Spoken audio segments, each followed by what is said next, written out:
Olá, bom dia.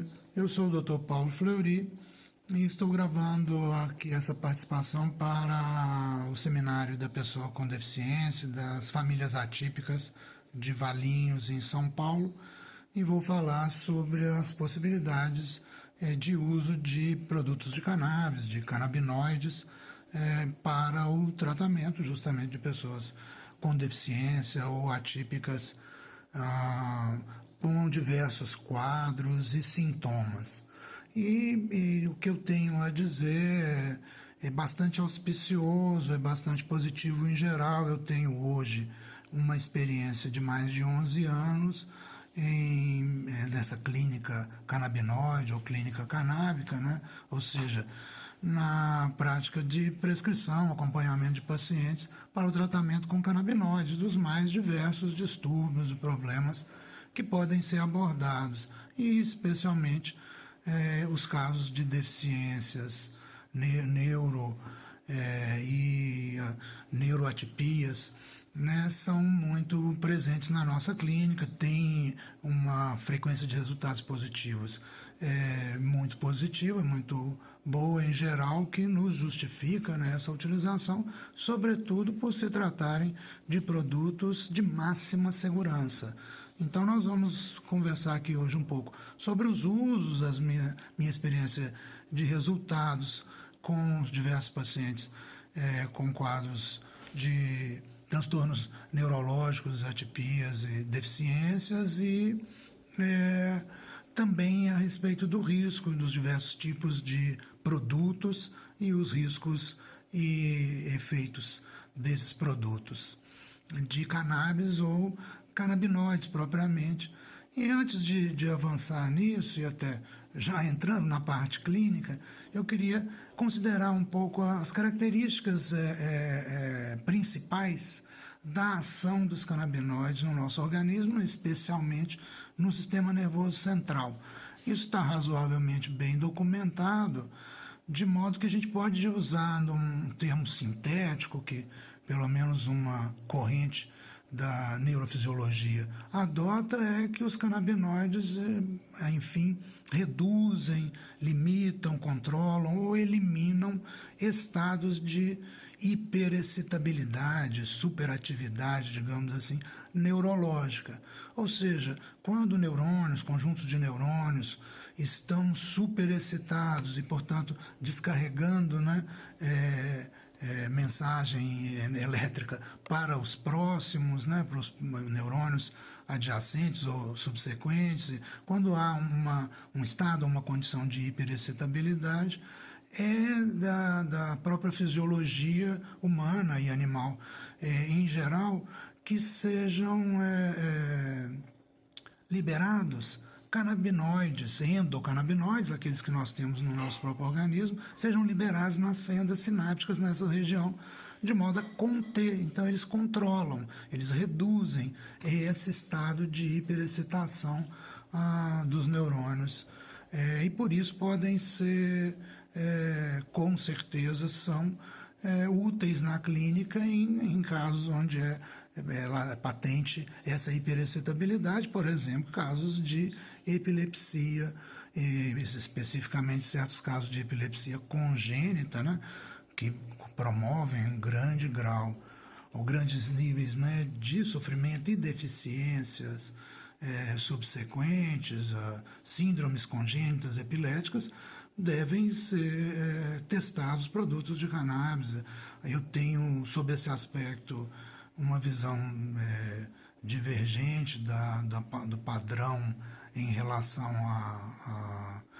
ao início do tratamento, porque se padroniza ainda pela neurologia, muitas vezes, aguardar os fracassos sucessivos dos medicamentos anticonvulsivantes para só então iniciar tratamentos com canabinoides. Na minha visão, isso deve ser prontamente iniciado, porque é um dos potencialmente efetivos e o menos tóxico deles, de longe, com toda certeza. Então, deve ser um dos primeiros ou o primeiro a ser tentado no tratamento, por exemplo, dessas epilepsias congênitas. Da mesma maneira nos quadros de autismo. Eu tenho pessoalmente uma grande experiência com pacientes autistas, tenho pesquisa publicada nessa área, de pesquisa clínica, né? Com crianças e adolescentes, enfim, adultos autistas. E a gente tem, novamente, um percentual muito significativo de ganhos, seja no controle dos sintomas mais agressivos ou mais extremos, em todos os níveis, né? Seja insônia, próprias crises convulsivas, a irritabilidade, a agitação, a hiperatividade, déficit de atenção, enfim, a sintomatologia que pode ser muito extremada nos casos de autismo, todo mundo sabe disso, né? E, enfim, em geral a gente tem um resultado positivo com o tratamento com os canabinoides e da mesma maneira, na minha visão, não se deve esperar o fracasso dos outros medicamentos ou os seus efeitos colaterais, não, justamente pela máxima segurança dos canabinoides, sobretudo comparado com os medicamentos que se usa, seja, né, os anticonvulsivantes ou os antipsicóticos que se usam nos casos de autismo. Então, nesses aspectos, é muito melhor se a gente conseguir resultado positivo com canabinoides, e em muitos casos a gente consegue suficiente para o tratamento só com canabinoides, como monoterapia, mesmo em casos mais graves de autismo, em todos os níveis. É possível, então, o controle dos sintomas só com o uso de um produto de cannabis. E com isso, com certeza, há ganhos de desenvolvimento muito interessantes. Talvez pelo menos uma aposta bem razoável pela clínica que, por exemplo, com relação à fala, a gente deve esperar resultados melhores com o uso de cannabis do que com os medicamentos que, em geral, se usa para esses mesmos quadros, né, do autismo. Isso vale para as crianças com TDAH também, num nível seguro. Novamente, estamos lidando com produtos de cannabis, com canabinoides, que são muito mais seguros do que a medicação que corriqueiramente, ou de padrão, padronizada para o tratamento de TDAH. Em todos esses casos, a gente espera uns resultados positivos em nível muito alto. Eventualmente, um desenvolvimento, né, surpreendente, ou pelo menos, com certeza, acima do que a gente pode esperar apenas no tratamento com antipsicóticos, por exemplo, né? Ou, perdão, no caso dos pacientes com TDAH, nos tratamentos com Ritalina ou outros congêneres, né? Que são adotados atualmente. Eu tenho menos experiência com TDAH para apostar, né, com algum nível de segurança mais alto em relação à melhora de resultados, mas no caso dos autistas, não. Eu tenho muita segurança para dizer, olha, em geral, dá para a gente apostar que os resultados com produtos de cannabis são realmente melhores em termos de desenvolvimento né, para as crianças autistas com o uso dos produtos de cannabis em comparação aos medicamentos. Para TDAH, pode ser que sim também, e certamente, aí não tem dúvida nenhuma, nós estamos lidando com um produto muitas vezes, ou eu costumo às vezes até dizer, e vou explicar por quê, infinitamente menos tóxico do que os medicamentos que em geral se usa para esses tratamentos. Então, nesses casos todos, assim, nos casos de paralisia cerebral, ainda que, obviamente, você tem limitações de resultado, eventualmente mais estreitas, porque há um dano, né, cerebral, às vezes, muito intenso nesses casos, e isso limita resultados, com certeza, a gente consegue, por exemplo, as melhoras em casos de epilepsia, em casos de sintomas autistas, nos quadros espásticos. Em geral, a gente pode obter bons resultados com o uso de produtos de cannabis. Para pacientes adultos, do mesmo modo, em casos que cursam com esses sintomas e características de irritabilidade neuronal, a gente pode ter muitos bons resultados também no extremo, né, do nosso ciclo de vida, nos idosos, os quadros de Alzheimer. Por exemplo, é muito seguro que os sintomas mais intensos são controláveis ou bem controláveis e, em geral, a gente tem algum ganho também de funcionalidade, de capacidade dos pacientes com Alzheimer, com doença de Parkinson, outras doenças neurodegenerativas, também no caso de Parkinson, seja para os sintomas próprios do Parkinson ou para esses sintomas associados, por exemplo, quadro depressivo, ou próprio as perdas cognitivas, né? Qualidade de sono, é um dos efeitos mais consistentes ou seguros dos canabinoides. A regulação do sono, regulação de humor e regulação de sono são dois efeitos muito característicos e positivos em geral. Então, a gente trata pacientes, por exemplo, com lesões de medula, pacientes paraplégicos, acamados, e tem um efeito positivo nesses aspectos de sono, de humor, às vezes regulação de funcionamento intestinal e controle de dor. Então tem um conjunto de resultados, em geral positivos, para esse grande leque, né, de pacientes e também para os casos de doenças neurodegenerativas, neuromusculares, né, onde um déficit de movimento progressivo, então os casos de esclerose múltipla, e, por exemplo, outros casos de doenças neurodegenerativas.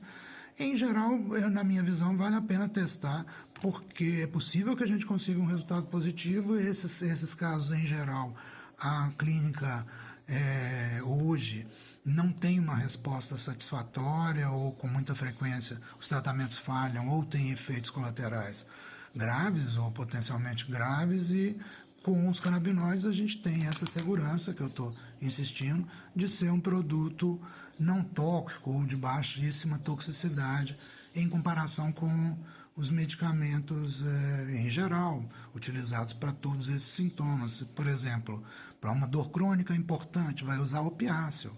Opiáceo tem efeitos colaterais graves, tem um nível de dependência alto, potencialmente letal. Canabinoides não. Isso vale para praticamente todos os medicamentos que a gente estava falando aqui, anticonvulsivantes, antipsicóticos e outros assim. Então é um recurso, repito, de máxima segurança.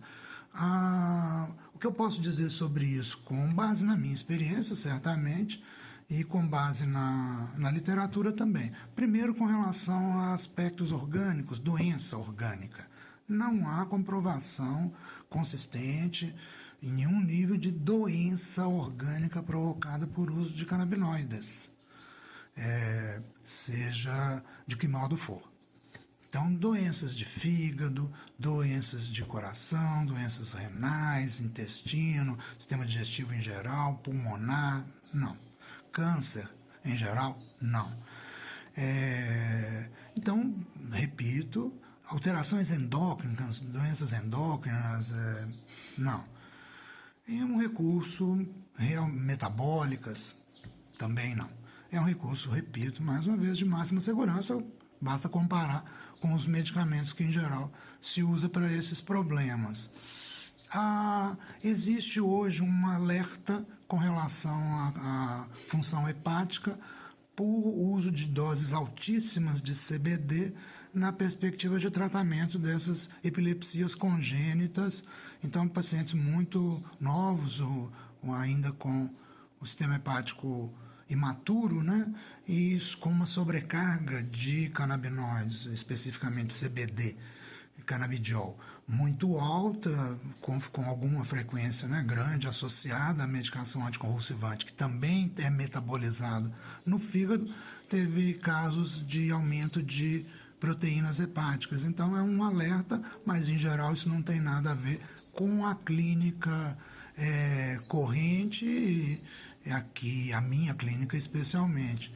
E aproveito já para, tocando nesse assunto, avaliar com vocês a questão dos tipos de produtos e dos riscos relativos a esses tipos de produtos. Eu falei do CBD, do canabidiol, e devo falar na sequência imediatamente do THC ou tetrahidrocannabinol, porque são esses os dois principais princípios ativos da planta, e eles são aqueles que em geral a gente deve, por enquanto, no tempo podem surgir outros com maior efetividade, mas esses são aqueles hoje que a gente encontra efetividade interessante, em doses razoáveis, para uso clínico. E são os mais presentes nas plantas em geral, então são deles que em geral a gente está falando ao falar de uso de canabinóides, de produtos de cannabis. Vamos lá. Primeiro lugar, ambos são canabinoides e atuam basicamente, como eu no início falei, no nosso sistema nervoso central e também no sistema imunológico. De algum modo são efeitos similares, atuam nos mesmos receptores, promovendo os mesmos efeitos, com diferenças que não são de espécie completamente, né? São, portanto, produtos do mesmo tipo, ou princípios ativos do mesmo tipo, têm efeitos similares. E existe um risco imputado ao THC de efeitos psicológicos mais intensos e talvez até potencialmente graves, duradouros, persistentes. A pesquisa mais profunda não confirma isso. Os próprios estudos que em geral indicam esse tipo de risco mostram que quando se controla os fatores familiares, de risco familiar, genético, né? E grande parte desses problemas na infância e adolescência tem origem genética mesmo, transtornos neuropsíquicos, né? Como os que a gente vinha comentando. Justamente a gente encontra a possibilidade de tratar esses problemas com os produtos de cannabis e não que eles sejam causa desses problemas. Então, o que a clínica mostra, o que os dados de estatística populacional mostram, é que mesmo nesses casos de risco psíquico ou psiquiátrico, enfim, que nomes vocês queiram dar, não há evidência consistente para você eliminar ou proibir ou banir o tratamento com a planta integral, o tratamento especificamente baseado em produtos de alto THC. Então, na minha clínica, eu faço pouca diferença entre produtos de alto THC ou produtos de alto CBD, com uma diferença clara, básica e muito grande, que os produtos de alto CBD têm uma potência muito menor em termos de efeitos em geral, quaisquer que a gente esteja buscando. Esses efeitos neuro, né? Por exemplo, controle de dor, controle de epilepsia, ou sintomas de ansiedade, insônia, enfim, todos esses efeitos, os produtos de CBD puro ou alto CBD são mais fracos aí, na dose equivalente ou na mesma dose, né? Os produtos de THC vão ser dezenas de vezes mais potentes.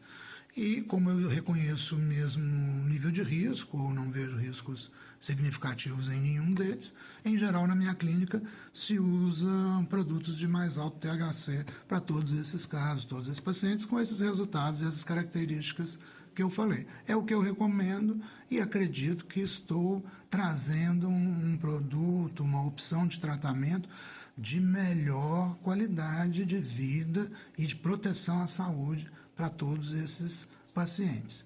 É isso. E para os seus familiares, que em geral também, além de se beneficiarem com o tratamento dos pacientes, podem ser eles também objeto desse tratamento, porque com frequência, seja pela pressão psicológica de casos graves na família, seja pelo componente genético, tem transtornos nesse nível também e podem ser muito bem tratados com os produtos de cannabis. É isso que eu gostaria de mandar de mensagem para vocês. Muito bom trabalho no seminário, boa sorte, um abraço.